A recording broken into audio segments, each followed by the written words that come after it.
नमस्कार मंडळी, स्वागत आहे तुमचं सण संस्कृती आणि परंपरा या आपल्या YouTube चॅनलवर। मैत्रिणींनो, आपण चालू केलेल्या सौभाग्य अलंकार सिरीजचा आज हा भाग 2 आहे। आज आपण आपल्या दुसऱ्या अलंकाराविषयी म्हणजेच कुंकू विषयी आज माहिती जाणून घेणार आहोत। तर आपल्या हिंदू धर्मात प्राचीन काळापासून रूढी आणि परंपरा यांचे पालन केले जाते।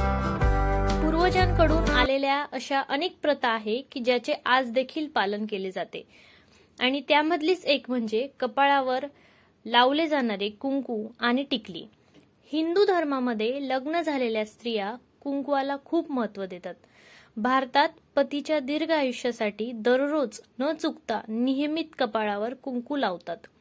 हिंदू धर्मात कोणतेही शुभ कार्य असो, कुंकवाला खूप महत्त्व दिले जाते। 16 शृंगारांपैकी मानले जाणारे एक म्हणजे कुंकू। आजकाल प्रत्येक गोष्टीमध्ये बदल होत चाललेला आहे। तसाच बदल यामध्ये देखील झालेला आहे की आता कुंकवाची जागा हळूहळू टिकलीने घ्यायला सुरुवात केलेली आहे। टिकली किंवा कुंकू याला 16 शृंगारांपैकी एक तर मानलेच जाते, परंतु भारतीय संस्कृतीचा सुद्धा हा खूप महत्त्वाचा भाग आहे। आज जरी चेहऱ्याचे सौंदर्य वाढवण्यासाठी वेगवेगळ्या प्रकारच्या टिकल्या लावल्या जात असल्या तरी त्याची परंपरा शतकानुशतके सुरू झालेली आहे। हिंदू धर्मात स्त्रिया रंगीबिरंगी टिकल्या लावतात।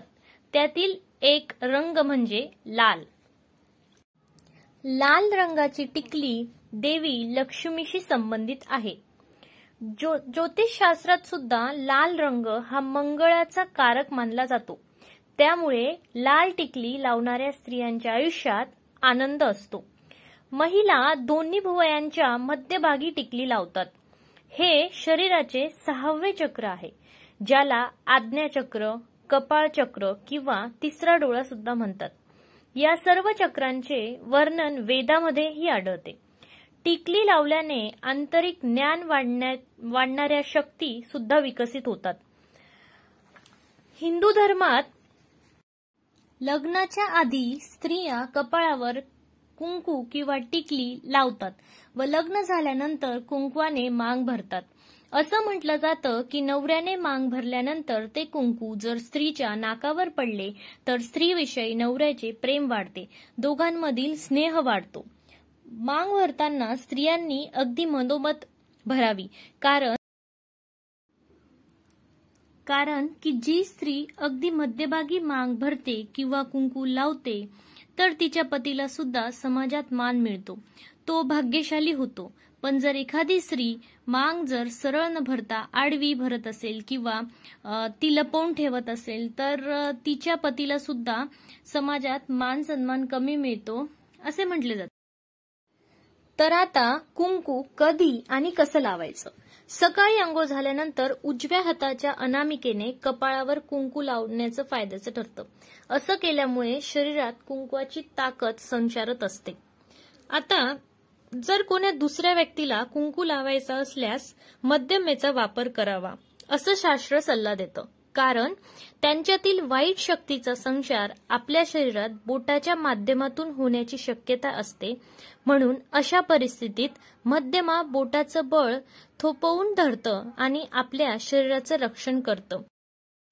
चला तर मग आपण जाणून घेऊया या कुंकू किंवा टिकली लावल्याने आपल्याला काय फायदे होते।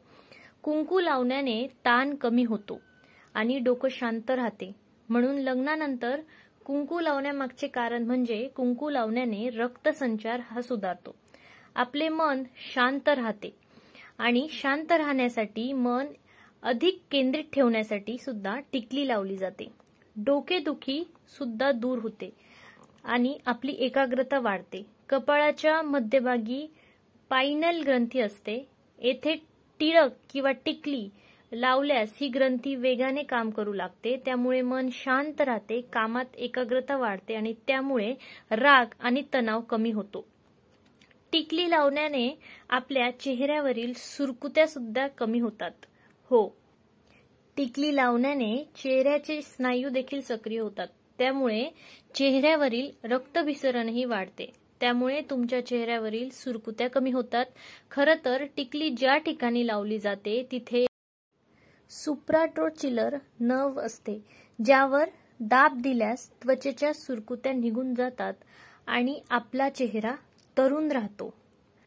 तर मैत्रिणींनो, कशी वाटली तुम्हाला टिकली किंवा कुंकवाविषयीची माहिती मला कमेंट करून नक्की सांगा.